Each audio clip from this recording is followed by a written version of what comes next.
So I'm going to show you how to make baked Feta Saganaki. It is the easiest kind of foolproof recipe you can ever do. You can either make it in a big kind of dish and put it in the middle of the table and everyone dips their bread and eats it, or you can make it in these little individual servers here. A Saganaki is a little dish, and that's why it's called Feta Saganaki.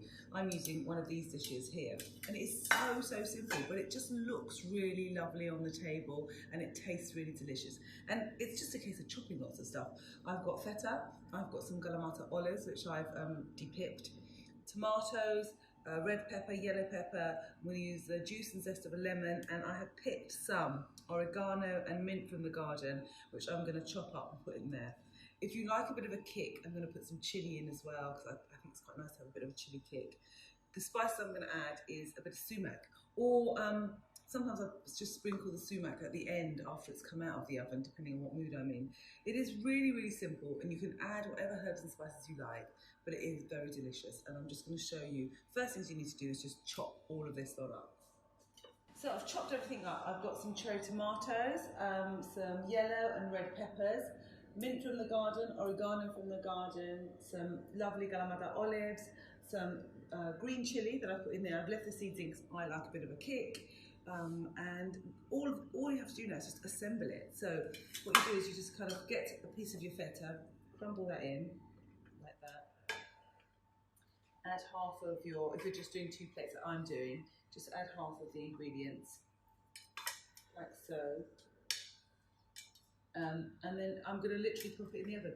What this works really well for is if you wanted to make this up a day before and just cover them and put them in the fridge and then get them out and put them in the oven. It works really well when you've got a dinner party and you just don't want to kind of be too bogged down with loads of things to do. It works out beautifully because you can have them ready, just pop them in the oven. So I'm going to put a sprinkle of oregano like that on top.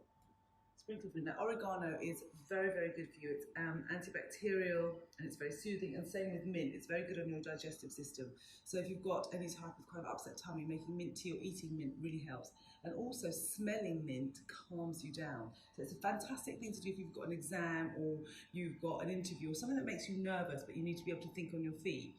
If you take, that sounds strange, but if you take some fresh mint and squeeze it and smell it, it's going to calm you down, kind of make you, all your kind of systems go nice and calm, but it's also going to help your brain re-alert because it's calming and it's firing. So it's a great thing to do. I always make my children have a bit of mint when they've got exams, have a sniff and they'll do well.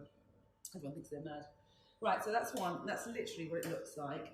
And I'm going to do the same with the other one. Tomatoes, peppers in, everything just kind of pops in like that. Put a bit of chilli in that one as well, like so. And I like this in individual dishes, but I also like it in a great big platter in the middle of the table. Everyone just dips in with their bread and just goes for it. This is very rustic, simple eating. And I think with all it's the summer season coming soon, and with all the lovely vegetables that are coming out, you can put whatever you like. I've put tomatoes and peppers and olives, but you know, if you've got courgettes or aubergines or something else, you can stick those in as well. I'm also going to add the zest of a lemon. Make sure that you get unwaxed organic lemons if you're going to use a zest, because you don't want any of the chemical stuff that's on lemons. I'm going to add the zest like that, and that just gives a little kind of bitter sour zing as well, like that. You can use a grater. I just like zesters. I know it's not very chefy, but I like zesters. Then I'm going to add some juice of some lemon, get the pips out. This is one of the recipes that comes from The Secret of Spice, my book. It's full of lovely summery and wintry recipes, but they're all got spice in them, all got lots of herbs in them, just like this one has. So that's the lemon, then a drizzle of olive oil over the top like that. And final little sprinkle of sumac. Now sumac is an amazing spice. There's something that's in sumac that prevents your fat from being absorbed. So it's a kind of weight loss spice actually, because it prevents you from absorbing the fat that's in the food you're eating. And they're actually trying to develop it now into a weight loss pill. So why not just sprinkle a bit of sumac on top? As well as that, it's got a really kind of tart taste to it, which adds to the saltiness of the feta. So these two beautiful dishes are now going to go in the oven for about 20-25 minutes on 180. and they will be perfect.